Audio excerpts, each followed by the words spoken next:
Avraham. Mysterious voices talking to us.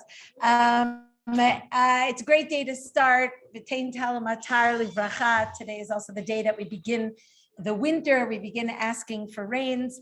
I'll just take this opportunity also to dedicate this shiur to the memory of my grandfather, Yonah Tzvi ben Avraham, whose yahrzeit is tonight. And also, that having been said, I encourage all of you to please share with me your smachot, your life events. I feel that we've missed a lot over the past year and a half. I'm always happy to dedicate shiurim, especially to happy reasons. I'll take this opportunity just to let everyone know I saw Iris on the screen, and Iris became a great grandmother this summer. So it's an opportunity to wish Mazal Tov. And I'm always happy to take that opportunity. So please let me know your smachot and your different events. Okay, we are going to be embarking study of Avraham, right? I think it's safe to say that few individuals have changed the world like Avraham changed the world, right? Avraham, of course, towers over certainly the beginning of the Bereshit narratives, right? You can't turn, and this is really also a great week to start this, right? Because this parsha is Lech Lecha, right? This is really, we saw at the end of Parshat Noach, we met Avram, and now we're beginning the Avram stories. You can't really turn left or right in the next 10 or so prakim, even a little bit more in the Torah without encountering Avraham, and he's of course the central figure of this whole section in Bereshit, from Perek Yud Bet, or really from the end of Perek Yud Aleph all the way through Perek Kaf Daled. Perek Kaf Hey is where he dies, right? But that's a really big block of prakim. Avram, of course, it's been said that he forges the path of monotheism. We're going to talk about that today as well. And he is, of course, the one, because he forges the path of monotheism, he is the one that produces the three Abrahamic faiths, right? He's the one who is considered to be the father of monotheism, making him the father of not just Judaism, but also Christianity and Islam. I brought for you here,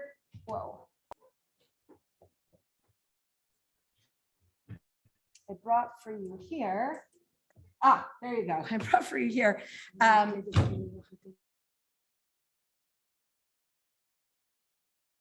A quote from Rabbi Sachs, where Rabbi Sachs says as follows: Avraham performed no miracles, commanded no armies, ruled no kingdom, gathered no mass of disciples, and made no spectacular prophecies. Yet there can be no serious doubt that he is the most influential who ever lived, counted today as he is, as the spiritual grandfather of more than half of the 6 billion people on the face of the planet. Now, because I don't like to engage in, sort of exaggerated statements, I figured I would bring Rabbi Sachs to say this.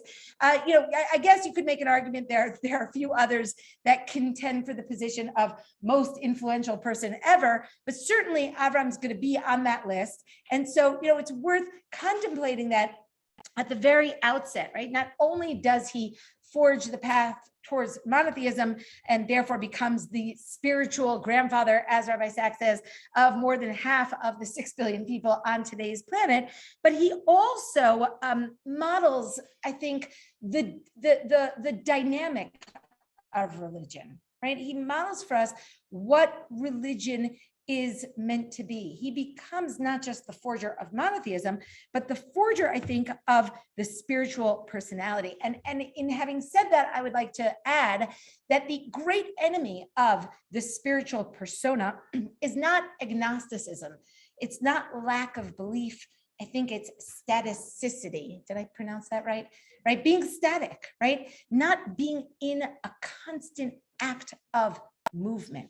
And that's ultimately, I think, a message that we get from Avraham, who opens his life with the command of Lech Lecha, and his final great act, which is, of course, the Akedah, also opens with God's command, Lech Lecha, right?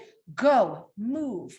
Avraham models the spiritual personality who is in a constant state of movement, right? And I think that is also, I mean, we're going to see a lot of things, I think, that Avraham models for us, but Avraham is for us much more than just the one who discovered the one God. He's also the one who teaches us how to engage with that one God and how to engage with ourselves, how to be constantly improving ourselves as spiritual beings, right? Avraham continues to remain at the forefront of our consciousness. I brought for you here, if I can get it to work, brought for you here. No, yes, there. The first bracha in Tfilat Amidah, right, in the Shemona Esrei, right, which is the bracha where we, on the one hand, talk about Elokei Avraham, Elokei Yitzchak, Elokei Yaakov, but at the same time, we conclude with Magen Avraham, right? So every morning, we contemplate Avraham, we contemplate his central role in our interaction with God, in the chasadim that God does for us, right? The kindnesses that God does for us, the loyalty of God starts with Avraham, and from there develops, right? So we have here really several indications of Avraham's importance. I don't think I need to establish that, but in any case, I thought I would open with this just as a reminder, as kind of an opening way of introducing Avraham. But what I really am interested in, and what we'll be talking about a lot during the year, is really who is Avraham, right? If you have to kind of look at his essential persona and his essential message to us, there are several options, right? Is he the philosopher, the seeker, what we said before, the discoverer of monotheism, the ultimate spiritual being? There are some other options though as well, and that is that Avraham for us is also the ultimate beacon of morality, right? The ish hachesed, right? Not just the ish ha'emunah, not just the man of faith, but also the person who teaches us how to interact with others. Of course, the correct answer is that he's both. And where you see how central he is, both in teaching us how to establish a relationship with God and in teaching us how to establish a relationship with his fellow humans. And in that, I would even point out two subcategories, which is that when we talk about Avraham establishing a relationship and building and developing a relationship with his fellow humans, we're also talking about that on two different levels, which is on the one hand, within the context of the nuclear family, or not even the nuclear, but the small, right, community of those with whom he interacts in a very intimate way. But there's also a second way in which we find Avraham interacting, and that's, of course, with the broader world, right? We see him interacting with Egypt. We see him interacting with stone. We see him interacting on the international arena and even getting involved in world wars, right? Which is a very, very, very peculiar incident, and it's a one-time incident, right? In Parak Yudalid, when we have that big war, and Avraham suddenly swoops in and saves Lot and gets involved in the war, right? We have him, of course, in making a covenant, forging a covenant with Avimelech, right? Melech Grar, right? So Abraham's involved in both an international way, right? Both universal with the world, and also in a more particularistic form. So, certainly we have Avraham positioned vis-a-vis the world, but perhaps primarily we see him positioned vis-a-vis God, at least in terms of the way I think of him, right? Which, the one who really talked a lot about both of these aspects of Avraham is the Rambam, who actually, Avraham comes up on several occasions in the Mishnah Torah, which is sort of worthy, at least of note, because of course, the Rambam's Mishnah Torah is not his philosophical work, right? It's. I mean, there is, of course, philosophy there. We have Hilchot Yisodei Torah, and we have, certain sections of the Rambam where he does talk about, different philosophical ideas, but mostly it's a halachic work. And, Avraham comes up in several very significant contexts. And I'm going to start with the beginning of Hilchot Avodah Zarah. Okay, and this is the beginning of, the beginning of Hilchot Avodah Zarah, where the Rambam traces the history of monotheism through the story of Avraham, right? Let's read this through and see how the Rambam presents Avraham and actually how he traces the history of God worship versus idolatry. Okay, he says as follows. He says, basically the Rambam's conception, because before this, is that the world starts out worshiping God, right? It's not as though the world is kind of, flouncing around trying to find God. In the beginning, everybody recognizes God, and idolatry becomes humankind's big mistake. Okay, big mistake. So look at what he says. It says, Bimei Enosh, Ta'u b'nei ha'adam ta'ut gadol. In the days of Enosh, the humans made a very big mistake. V'nivara eitzat chachmei oto ador ve'enosh atzmo min hatoim hayam. Right, and they make a very foolish decision. They kind of lose sight of the objective. And Enosh also is one of the people that makes this mistake. V'zo hayta ta'utam. This was their mistake. Amru, they said, Ho'il v'ha Elohim barak kochavim elu v'galgalim lanhig et ha'olam u'netanam b'marom v'chalak lahem kavod v'heim shamashim ha'mishamshim lefanav ru'uyim heim l'shabcham u'lefa'aram u'lechalek lahem kavod. This is a very interesting formulation, in my opinion, right? The Rambam says, what do people start to think? They said, well, God made all of these stars and planets and gave them a certain jurisdiction over the world. And therefore, God wants us to honor and respect the stars. That's, according to the Rambam, how idolatry starts out. It says, the stars worship God, but the stars are some kind of intermediary between us and God.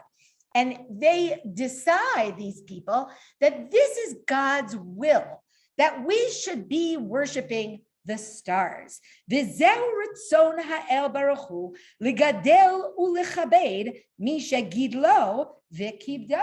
God's will, that we should exalt and give respect to those who God exalted and gave respect to. Of course, this is based on empirical observation, right? They look up, they see the stars, they see the sun, they see the moon, they see all these great creatures or creations of God, and the greatness makes an impression on humans, and humans make the decision that God must want us to honor them. This is the way that we honor the king. As soon as they started thinking about this, they started to build temples to these different stars and planets. They started bringing them sacrifices. After all, that's what they assumed that God wanted. Right.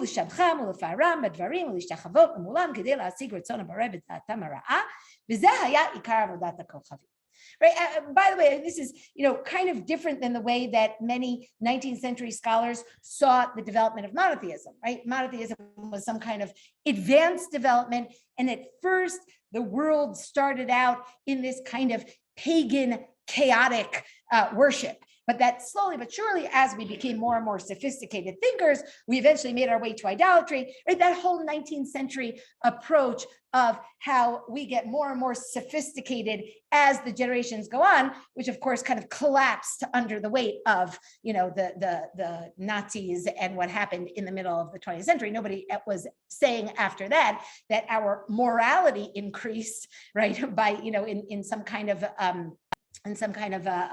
advance. And therefore, also this idea that religiously we are always in a state of moving forward and advancing, that was also very accepted in the 19th century. The Rambam does not see it that way. The Rambam basically wants to say the fundamental state of humankind is to worship God. The only way that it veers off course is when we make a mistake. Right. And our mistake was that we wanted to worship God, but we just got a little confused. And then what happened, of course, let's go on.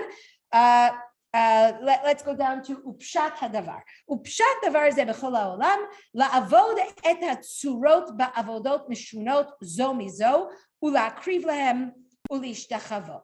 וכיוון שארכו הימים, when the years went on, נשתכח השם הנכבד והנורא מפי כל היקום. Right? At some point, everybody forgot God.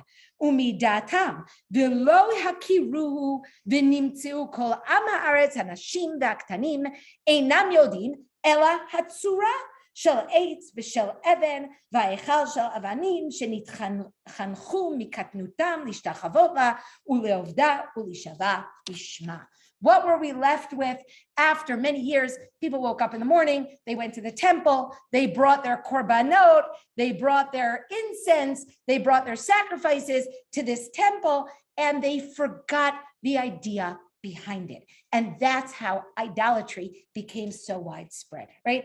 And he goes on, he says, "V'achachamim shayu bahem כגון כהניהם וכיוצא בהם, מדמים שאין שם אלוה אלא הכוכבים והגלגלים שנעשו הצורות האלו בגללם ולדמותם." Right? That they began to think that it was the stars that were the actual gods. אבל צור העולמים לא היה שום אדם שהיה מכירו, but the real God, nobody recognized. ולא יודעו, they didn't know him, אלא יחידים בעולם. There were a few individuals who retained belief in God, right? And were able to still continue to understand that there is a one God. Who are these great individuals, says the Rambam? Chanoch, Metushelach, Noach, Shem, Ever, right? So there are certain individuals that retained their belief in God. Okay, let's go on to our next paragraph. Here's where he begins to talk about Avraham. Kevan shenigmal etan ze, right? When this, I'm sorry, I have to read one more line. I skipped that line. Just go back to the end of the last paragraph. Ve'al derech ze haya haolam holech u'mitgalgel, עד שנולד עמודו של עולם, והוא אברהם אבינו, right? That was the way the world went until Avram. So until Avram, there's just a few people who discover God. So then what's different about Avram? What's going to be different about Avram is that Avram is going to spread this idea, both to his own family, very deliberately. He's going to be the one who believes in chinuch banim, right? And he's going to spread it horizontally, right? Both vertically and horizontally. Avraham is going to take upon himself the responsibility to spread the idea of God. Okay, look at what the Rambam says here. When this great, strong person, right? Avraham is also called Eitan, right? When this strong person grew up, hitchil lishotet b'dato. It's a great phrase. He began to take a walk in his mind, right? He began to think deeply. V'hu katan, he was very young. V'itchil lachashov bayom u'valayla. He was immersed in deep thoughts night and day. V'haya tamea, and he was perplexed. He'ach efshar sheyeh hagalgal hazeh noheg tamid v'lo yeh lo manig u'mi sovev oto. Right? How is this planet? How is this solar system? Who's controlling it, right? There must be someone who's controlling the planets and the stars. He can't be controlling himself. ולא היה לו מלמד, ולא מודיע דבר, אלא מושקע באור כסתים בין עובדי כוכבים הטיפשים. He had no teacher.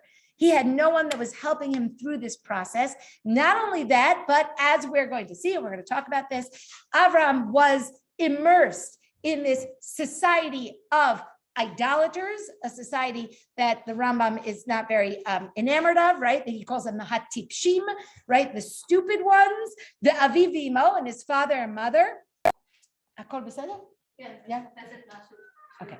V'chol ha'am ovdei kochavim v'hu oved imahem, right? His father, his mother, all of the nation, they are all worshiping idols. V'hu oved imahem, right? It sounds like Avraham is with them, right? We're going to see a midrash that actually says that Avraham was engaged in idolatry during the time that he was in Ur Kasdim, and that to some degree makes sense. I mean, to a large degree, it makes sense. But, some of our midrashim go in a different direction and say that he discovered God at a very young age. The idea that Avraham ever engaged in idolatry is really disturbing to some of the midrashim. But here, certainly there seems to be a certain logic in, at the beginning, Avraham was immersed in this culture in Or Kasdim. V'libo mishotet. There again is that word mishotet. But his heart is wandering, right? He is doing the actions, but his heart is wandering. Umevin ad she'esig derech ha'emet. And he's understanding until he finally comes to the way of truth. V'hivin kav hatzedek mitvunato hanechona. And because of his great and correct intelligence, he figures out the right path. V'yada sheyesham Eloha echad, and he knew that there was one God. V'hu manhig galgal. He is the one that is controlling all of these different planets and stars. V'hu bara hakol, and he created everything. Ve'ein bechol hanimtza Eloha chutz mimenu. Right? There is no God other than this God. So he discovers monotheism on his own, says the Rambam. V'yada shekol olam to'im. He understood that the entire world was making a big mistake. V'davar shekaram lam lit'ot zeh she'ovdim et ha'kochavim v'tatzurot ad she'avad ha'emet midatam. And he understood that it was the worship of all of these stars that was causing them to lose their belief in God and to misapprehend the truth of the one God in the world. Uben arba'im shana, when he got to 40 years old, this is Rambam, the great rationalist, the one who believes deeply in the human ability to achieve their own intellectual aspirations, right? So, but he's not, the Rambam doesn't say when he was 3 years old, he figured it all out, right? So when he got to 40 years old, he kir Avraham et bor'o. Right? It was the end of the story, right? Avraham understood his creator. But once he understood, and he knew, he began to go and answer people's questions. To all of the people who are worshiping idols in Or Kasdim, and he was, kind of challenging them. This is not the right path that you're taking. And he broke those idols, right? Remember that midrash? That is not. That's, I think, one of the great misunderstandings when people blur between the pshat and the midrashim. There are two midrashim that I think most people think are actually in the text itself. One is the midrash of Avraham breaking the idols and the story of him being thrown into the furnace. That is not in the text itself. The question is where are they getting it from? We're going to talk about that certainly when we get there. What is the textual springboard for this midrash? And of course, ultimately, what is the midrash trying to teach us? How is the midrash showing us the difference between Avraham and the world of idolatry? And of course, the great significance of Avraham being able to stand up to an entire culture as one person, right? The strongest man in the world is the man who stands alone. That's a quote from Ibsen, but we said it a lot for those of you who were in my Yael class. That was the great, I think, the great idea of Yael is that he had that inner strength to stand alone. But certainly that's the way that the midrashim are, or this midrash is presenting Avram. So we'll talk about that when we get there, right? And he goes on and he says, he broke the idols. He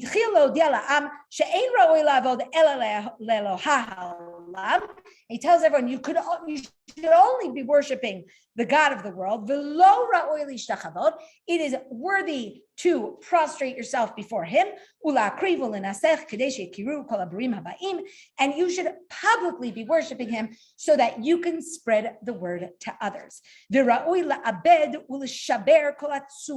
you should all be breaking all of these idols because you don't want other people to make this mistake. So he's not just trying to teach people, he's also trying to teach people to become teachers, right? So that's the ultimate goal. As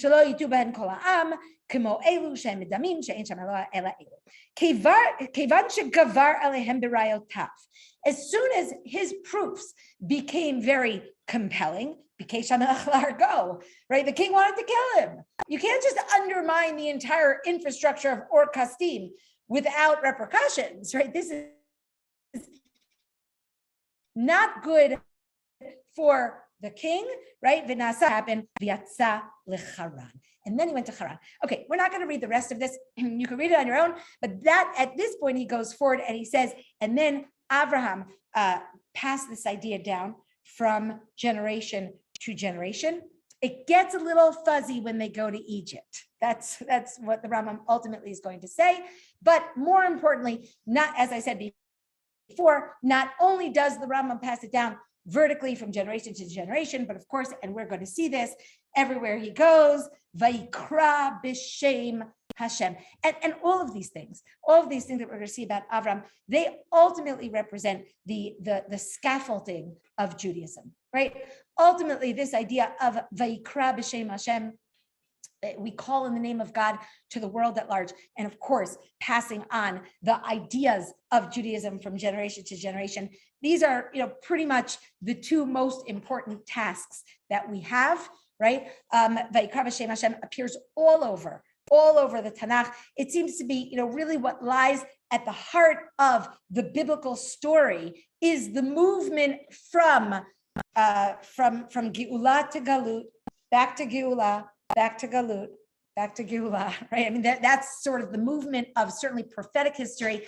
And I think one of the major ideas of this theme is that Geula is about Vayikra b'shem Hashem. When Geula happens, it's not enough to say, wow, thank you, God, that was great. I'm back. I think this is a very relevant point, right? Thank you, this is great. I mean, you brought me back to the land of Israel and now we can build a society and everything's terrific. No. It obligates. Look, of course, what we say on Yom Ha'atzmaut, Hodu Hashem ki tov ki le'olam chasto yomru ge'ulei Hashem asher ge'alam miyad tsar. Those who have been redeemed have an obligation to spread God's kindnesses, right? And that it starts with Avraham. Pretty much everything starts with Avraham, right? Avraham is really the very basis. That's I think one of the points that we're going to see over and over. But I said that the Rambam brings up Avraham in several contexts. I mean, this context makes a lot of sense. This is Hilchot Avodah Zarah, and the Rambam starts out with a brief history of idolatry, one that I think has several both salient and maybe even unexpected points. But what I think is more interesting and maybe a little less well known is the way that Avram comes up in several halachic contexts. So, I mean, the way that the Rambam regards Avraham as the paradigm of Chesed, right? So I brought for you the pasuk here from Micha, Titain emet leYaakov, Chesed leAvraham, right? Different ways that you could explain that pasuk. But, I just brought that pasuk because the pasuk, of course, links the word Chesed to the persona of Avraham. But what I really want to show you is the Rambam here, which I think is really rather interesting, right? In Hilchot Matanot Aniyim, right? The halachot of giving tzedakah. Look at what he says. Chayavim anu lizaher b'mitzvat tzedakah yoter mikol mitzvat aseh. By the way, the Rambam doesn't engage in hyperbole that often. Right? It has to be careful with the mitzvah of tzedakah more than any other positive commandment. That's a pretty big statement. Shehat tzedakah, but look at why. Shehat tzedakah siman latzadik zera Avraham Avinu, because the tzedakah, it I don't know exactly how to translate siman l'tzadik, right? It's like some kind of indication that we are the zera, the descendants, but also the continuation, the moral continuation of Avraham. Shene'emar, and now we have this pasuk where God says, "Ki dativ l'man asher yitzaveh et banav la'asot tzedakah u'mishpat, right? And then the Rambam goes on and says, "V'chol mishu achzari ve'eino merachem, yesh lachush leyichuso." That's an amazing statement. He says it several times. He says, anyone who is cruel, not kind, and doesn't and isn't compassionate, we should suspect that maybe he's not really a descendant of Avraham. Right? We have to wonder, what about his yichus, right? Which is really, I think, again, an extreme statement. We're going to see it several more times. Look at this one I brought for you from Hilchot Avadim. Right? I won't read for you all of it. Look at the bottom that I've bolded for you. Ve'ein ha'achzariyut ve'ha'azut mitzuya ela be'akum ovdei avodah zarah.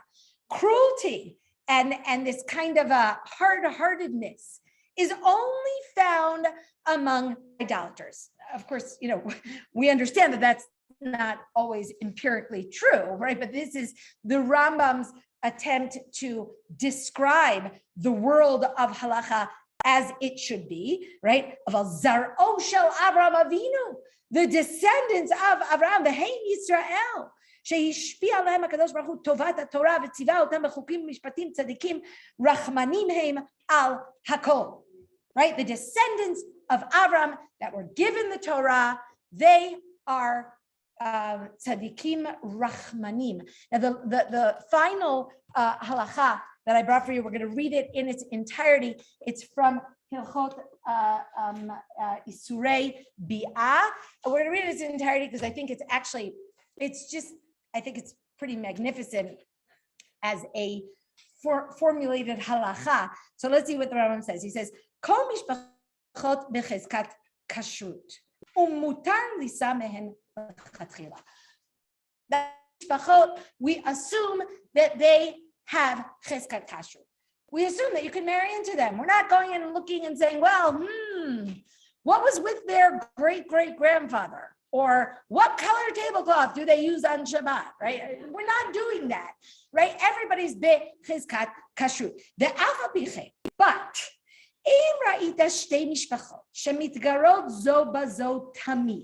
if you see two families that are just always fighting with each other, but fighting in a constant, a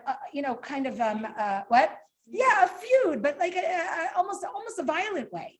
Oh, ra'ita mishpacha shehi ba'alat matzah u'meriva tamid, or you find a family that is particularly contentious and always involved in fights with other people. Oh, ra'ita isha hu mar ben meriva imakol ve'az panim bioter, right? Or if you see an individual, not even a family, but you see an individual that he is, that's good. That he is always getting involved in fights, and he's always hardening himself vis-a-vis others. Then you shouldn't suspect them. But what should you suspect? It's not that you don't want to marry into them because they're not such nice people. It's that maybe you should worry that they actually are not really members of Am Yisrael. Right?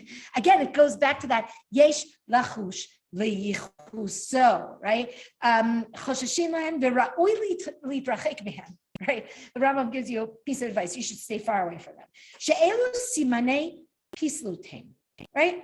These are signs of being puzzled, of being tainted, of not being part of Am Yisrael. And the same is true about somebody who always looks at others as if they're puzzled, right? The people who are checking into other people's yichus, you shouldn't take them seriously either. Right? People walk around and say, oh, that one is a mamzer, that one you shouldn't marry, that one you shouldn't marry, right? Just skip to the last line here. And with that, we will conclude. Shesimane Yisrael ha'uma kadosha baishanim rachmanim v'gomlei chasadim, right? That the characteristics of Am Yisrael is that they are baishanim, right? They are very sort of modest, right? I wouldn't say shy, right? But they're reserved. They have a certain kind of dignity. They are compassionate and they are kind. Okay, and all this comes from Avraham. So certainly the Rambam is well aware of the two sides of Avraham, right? He presents him as the father of monotheism. That's without a doubt in Hilchot Avodah Zarah. It gives him a very prominent role in how monotheism becomes accepted in the world. And so what Rabbi Sachs said before, that Avraham is the spiritual father of more than half of the 6 billion people who live. I think we're almost up to 7 billion today, right? Well, anyway, so, but also that Avraham is the father of a nation, which is built on Gemilut Chasadim, which is built on tzidkut, on righteousness, on vis-a-vis the world at large, and within the context of our own nation. Okay, so those are the two sides of Avraham.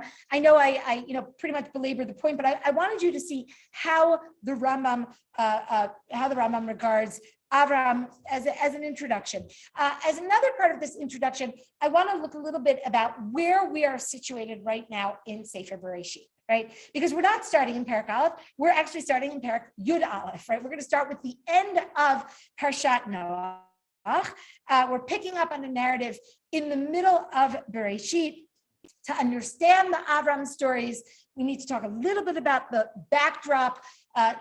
We spent 2 years in our last 2 years on this backdrop, on Prakim Aleph through Yud Aleph, the first 11 chapters of Sefer Bereshit. And these Prakim are universal stories, right? They don't focus on any one particular family. They focus on humankind in general, right? So in reflecting on some of the ideas that we have in these first 11 chapters, I want to start by saying that there's something that we paid attention to, but it bears repeating now, is that these stories, unlike maybe other ancient Near Eastern mythologies and descriptions of the creation of the world and the beginning of humanity, those stories tend to focus on the divine world, right? The world of the gods, as it were. What is significant is that the Tanakh doesn't focus on God. Right? I mean, we have very few, by the way, throughout the Tanakh, scenes that take place in heaven. Right? We do have a few, right? With Michael ben Yimla in Malachim Aleph Perek Kav Bet, with Eov at the beginning of Eov. Here and there we have, but really very, very rarely, right? Because the Tanakh is about humans. Right? It's an incredibly humanistic document, right? Not just because it puts humans at the center, but because it believes in the possibility of human beings achieving greatness. And what does that mean? What it means more than anything else, I think, is the ability of human beings to communicate with God, to become spiritual personalities, to dig inside of them and find the Tselem Elokim, the image of God that exists in humans. Right. So these are some of the things that we did talk about. Or the stories are completely human stories, and they focus on relationships between human beings and their world, human beings and their fellow human beings and God. Okay. And what we actually saw in these first 11 chapters is that it's a terrible failure. I mean, basically in all of these areas, right? We see with regard to human beings' relationship with God, it is very difficult for human beings to make good choices. It's very difficult for human beings to serve God. It's very difficult for human beings to maintain their virtue. There are dangers of human freedom, right? Think about the danger of eating from the Eitz Hadat Tov Hara, which comes with an act of disobedience. There's terrible dangers of pride and excess and human evil that prevents humans from easily subjugating themselves to God, right? So that's certainly one theme. I think perhaps a more prominent theme in these first 11 chapters is the relationship between humans and their fellow humans, which is also pretty much a disaster wherever we turn, right? It's very difficult to maintain decent relations with our fellow humans. There's a danger of fratricide. There's a danger of patricide. There's a danger of not comfortable or not good relations with one's spouse, right? These are all things that we see in the stories that we have scattered throughout the first 11 chapters, right? We have a problem between man and woman.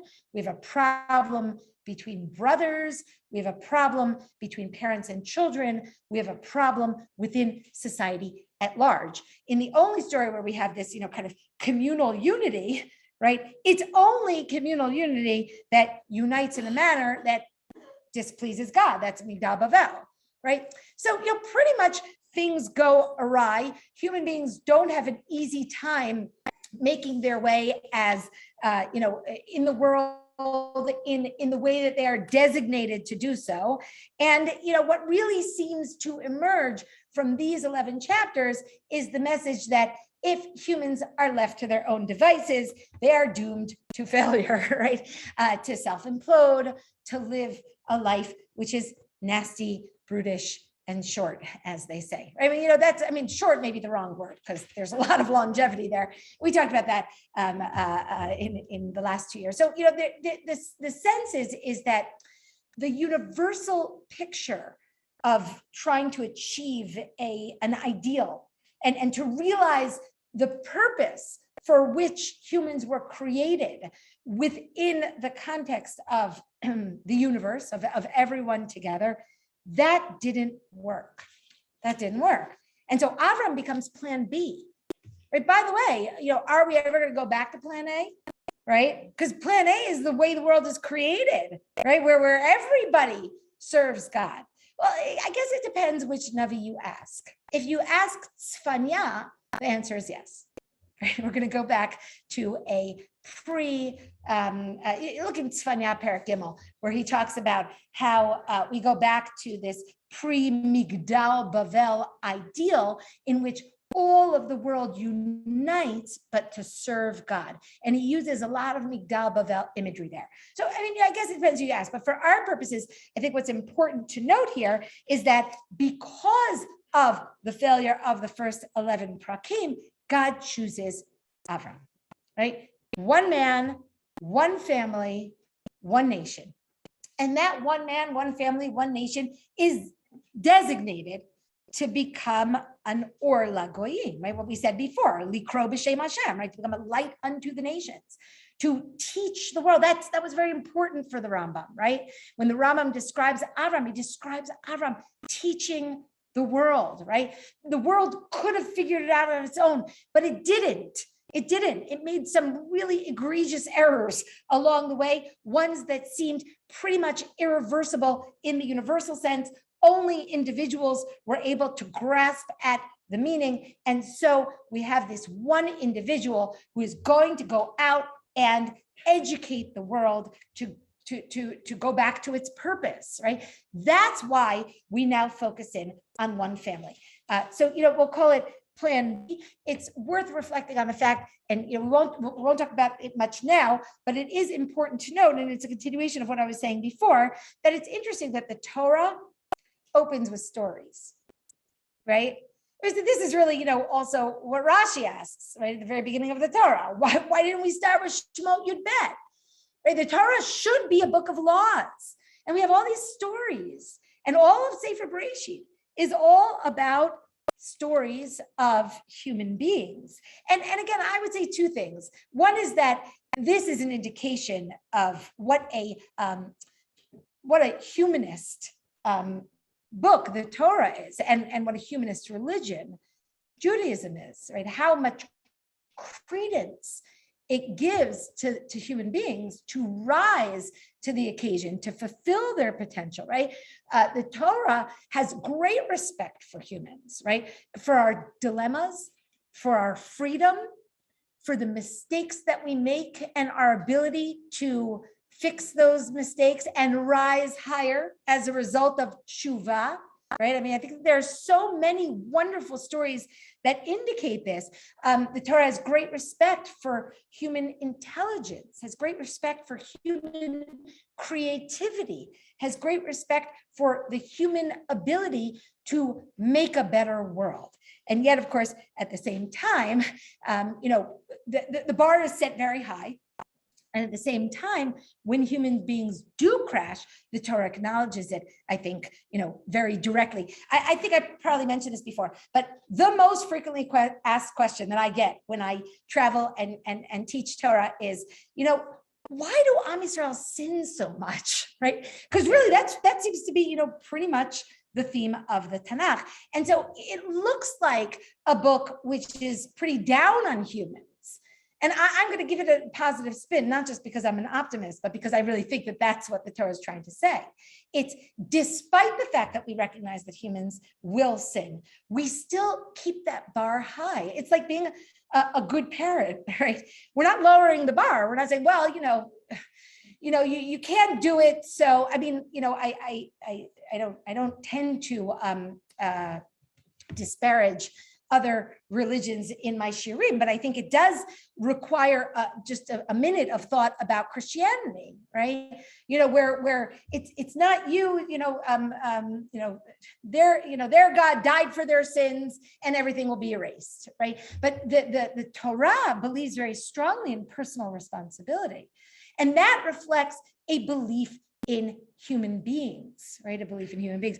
I brought for you here another quote from Rabbi Sachs, if this will work. Just look at the bottom. He says, the religion of Abraham was born when people stopped seeing people as objects and began to see each individual as unique, sacrosanct, and the image of God. I like the quote, right? I mean, I think, I'm not sure if it exactly fits into what we're saying, but I think it is certainly true that this is a prerequisite for appreciating what it is that the Tanakh is saying about human beings. And the other point that I want to make about human beings and their story, right? And the focus on the story of what it is to be human, right? With the foibles, the mistakes, the forward movements, the backward movements, the relationships, the complications of the relationships, the dilemmas, right? Which, every human knows that sometimes we have choices between bad and bad, right? And what do we do? And we're going to see that throughout our Tanakh stories.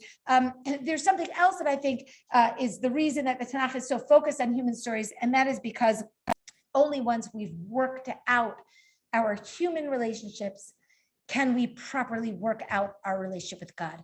I'm going to mention just, Rav Soloveitchik in this regard, an idea that Rav Soloveitchik talks about a lot in his writings is the way in which the world of our finite relationships has bearing on our infinite, on our relationship with the infinite. I'll say it in a simpler way, which is that, of course, it's very, very difficult to create a relationship with God, right? God is amorphous. God is not a concrete reality in my life, right? And so how do I learn to love God? How do I learn to appreciate God? How do I learn to feel passionate about God?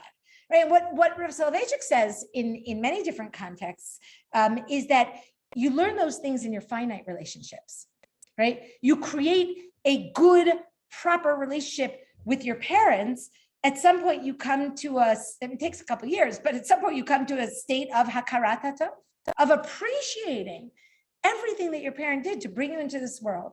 And it's that feeling of hakarat hatov that you can kind of bottle up and direct towards God. It's the same experience in, a bit of a different plane, right? When you have a relationship as a parent to a child, the kind of unconditional love that you experience, and perhaps most important of all, as we know from Shir HaShirim, is the depth, the profundity, the passion of the spousal relationship, right? V'chol shir hashirim mashal hu le'ahavat Hashem.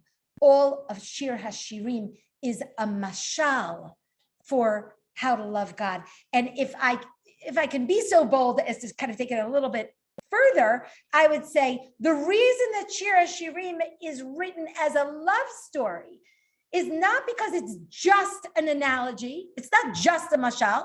Shir HaShirim doesn't start out with the words mashal hamishalim asher leShlomo. It doesn't tell us anywhere that it's just a mashal. It's not just a mashal. It's the story of a human love relationship. And ultimately, our task is to use that human relationship to translate it into love of God. Because those are the experiences that we have in our real lives, right? And so I think the that's also one of the reasons that we're focused on stories.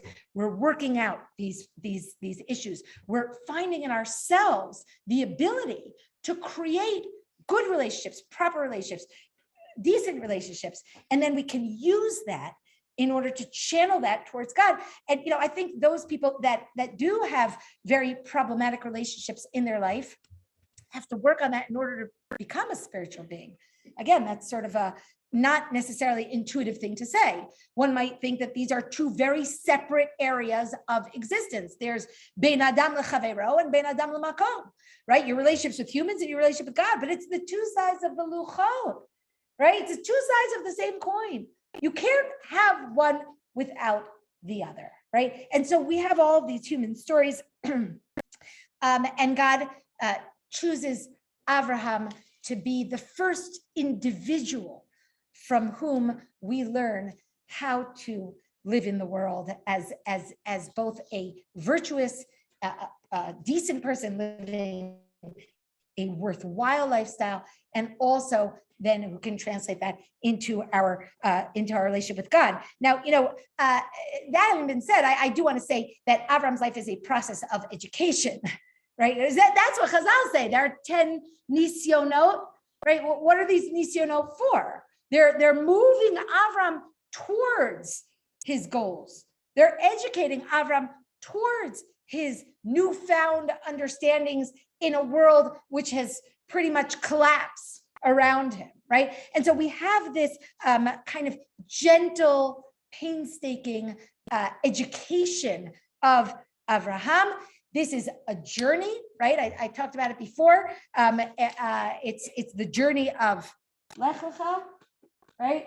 I brought for you the two psukim at the beginning of his life, right, which is the beginning of this week's parsha, and then the end, which is, of course, leading Avram to the Akedah, right, which is here, right?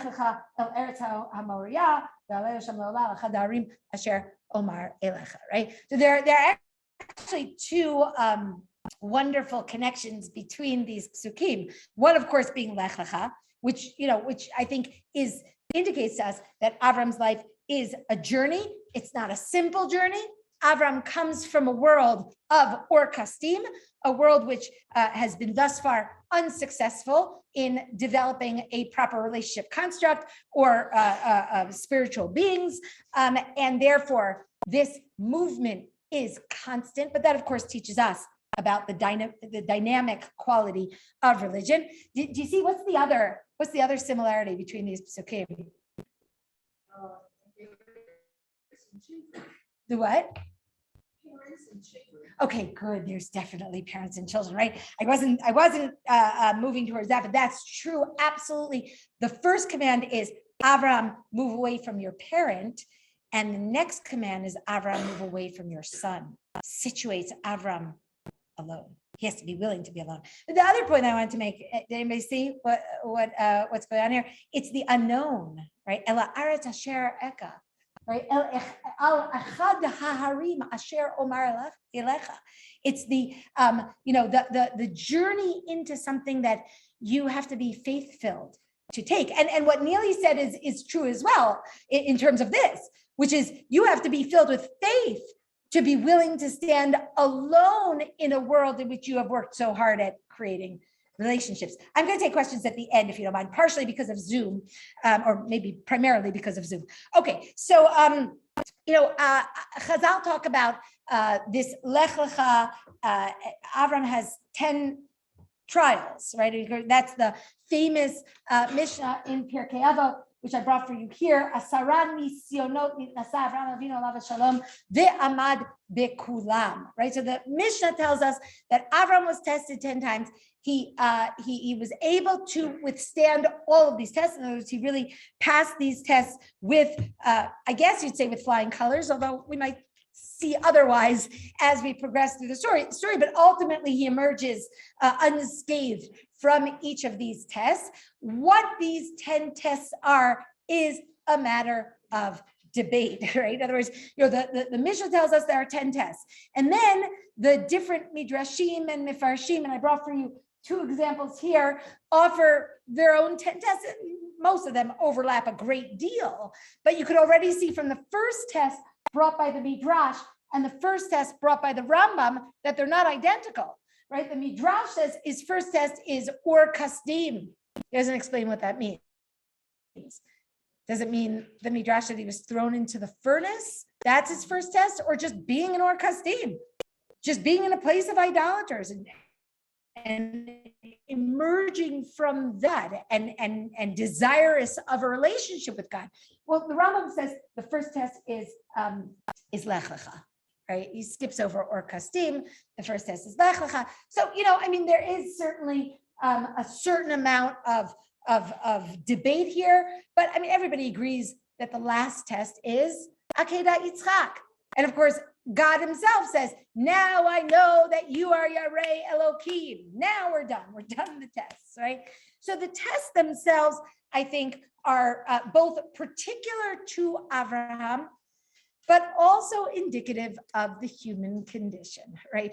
We're all tried and tested, right? We're all tried and tested in our personal lives. And the question is not whether or not those tests will arrive, but what they will be and how we will emerge from them, right? And certainly the sense that life is a journey and that life has to be regarded in that fashion. And there's some things that we can learn just by looking at, I'm not going to read all of these, right? You have it on your source sheet in any case, but they're pretty much overlapping. You can get a sense of what are the different difficult events in Avram's life by looking over these trials, right? The 10 trials, the 10 tests. One thing that we note is that many of these trials revolve around his family relationships, whether it's with his wife, with Sarai, right? Or with Lot, or with ultimately Ishmael, Yitzchak, right? His wife, his sons, his nephew, who was like a son, right, or he thought would be his son, right? And of course, also featuring his relationship with the outside world, with Egypt, with Sodom, with the 4 kings, and also with God. Right? And those are the 3 areas that we keep talking about, right? But with God in a very particular way, and I do want to point this out at the very outset. Many of Avram's tests, or certainly, I would say even most of Avram's tests, involve the difficulty of having received a promise from God and then having that promise over and over and over violated, right? What do I mean? God promises Avram 2 things, right? Zerah and Aretz. That's the promise, right? Land and progeny. And those are the 2 flip sides of nationhood, right? They're the same thing. There's Zerah Adam and Zerah Adamah. They're the same thing, but they're the 2 flip sides of the same thing. And then Avram immediately encounters a famine in the land, right? And immediately encounters his wife's barrenness. And when he thinks, okay, well, maybe my progeny will be Lot, well, that doesn't work out too well. And finally he gets Ishmael, and that's taken away from him. And then he gets Yitzchak.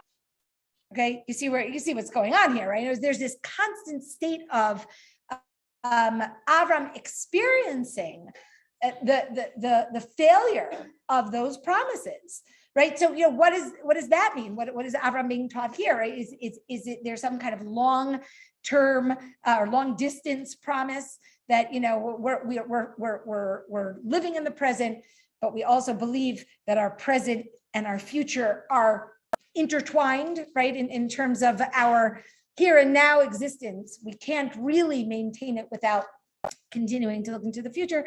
There's a lot to be said here. Okay, before we conclude today, I just want to show you, and with this we'll conclude our introduction. And next time, Be'ezrat Hashem, we're going to start with Perek Yud Aleph. I devoted one class just to a general introduction of Avraham. But what I wanted to show you before we close for today, I have till 10:10. Is that right? Yeah. That is right. Okay, fine. I should really know, but it does change when you're here. Okay, so I wanted to show you 3 different structures. So, academics love structures, right? And when you have this kind of long story, everybody wants to find some kind of structure in the story. So one of the reasons I brought for you 3 structures, well, 2 reasons. One is because I think each structure is legitimate and has a certain idea that the other structures don't, but also to show you that no one structure is really correct or true, right? There are problems with each of these structures, but in any case, the structures will give us a little bit of a sense of the overview of the story itself. Oh, And it went down. What? Oh. There you go. It's a miracle, right? And whenever it works, I feel that it's very miraculous. Okay, so I didn't bring for you which scholars proposed each of these structures, but each one is proposed by a different scholar. So look at this one.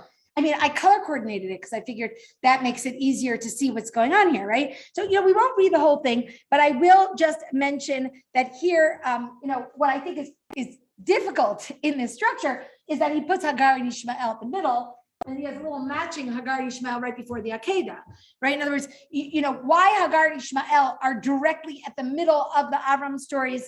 One could make an argument that this is the great disappointment of Avraham's life, right? Because of course, even though it's embedded within the two britot, within the two covenants, this is his great miracle son. And this is the one he circumcised. And this is the one that he really thought was going to be his continuity, right? And so that being ripped away from him is really very troubling. The reason perhaps that this one is taken out of context, the second story of Hagar and Ishmael, is that it's deliberately juxtaposed to Avram's next great potential tragedy, which is the taking away of his other son, right? So it focuses our attention here on the difficulty of Avram's life, the difficulty of his trials, and particularly one that I believe really is at the center of the Avram story, which is the idea of, who's going to be my continuer, right? What he says directly to God in the Brit Bein Abtarim, right? Ben Meshach Beiti, Damesek Eliezer. The only one I have is my servant, right? He hasn't had a child, and then when he does have a child, then he suffers that child being taken away from continuing the bracha, right? So that's what I think this structure focuses on. Let's look at another structure. This is this I think is a professor called Matthews. This one is Klaus Westermann. It's a little shorter, right? And he says, we start out again, surrounding the story is infertility and birth of a child. In the middle is Lod, right? So that Lod becomes Avram's great tragedy, which I think is true as well. Right, it's true as well. And in the middle, we have the promises. It's a little bit of a simpler structure, right? It doesn't take into account every single event in Avram's life.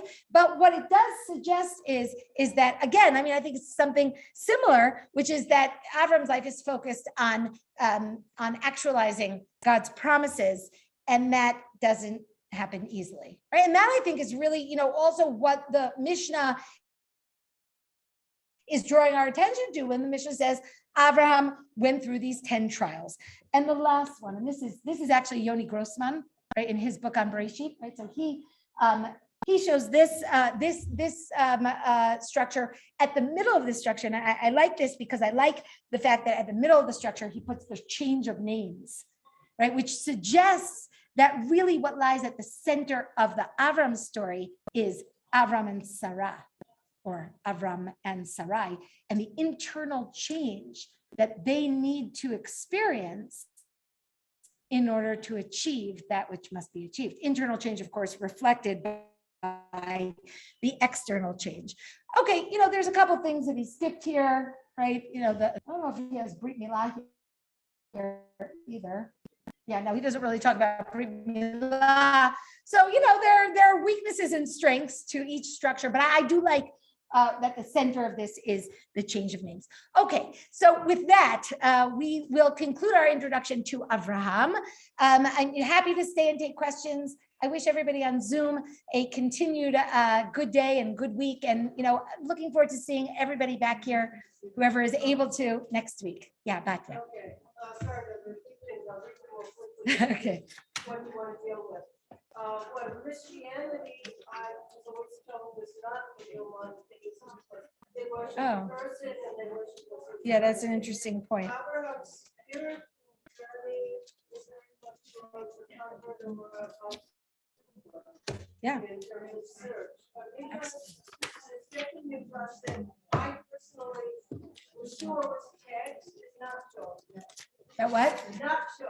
I don't know if you've been going in a second. Nacho. Midrash that people think is Oh. not. I'm Nacho. so sure I searched through Okay. a million times. And the first Leklaka starts with an A. That he couldn't even get started until he finally left and cleansed himself and his father's precedent. And the Akedat Yitzchak is called Akedat Yitzchak because it was really a trial for Yitzchak to follow his father because he's not a child. Okay. All right. So Baya brought up a couple questions. You don't have to stay. Everyone feel free to leave. But if anybody wants, this is what we did also on the Zoom, right? So we'd leave the questions for the end. Whoever was interested in the questions could stay. Everyone else feel free to go on. So Baya asked a lot of questions. I'm not sure if I can remember all of them. But, I'll start with the Christianity question, because monotheism, right? But there's a machloket about that, right? Do we regard, it's a technicality, really. Do we regard the Trinity as idolatry, or do we understand it as monotheism that kind of splits off? And that is a machloket, right? That's a machloket. But there is no doubt that it's not paganism or idolatry in the same way that of idolatry.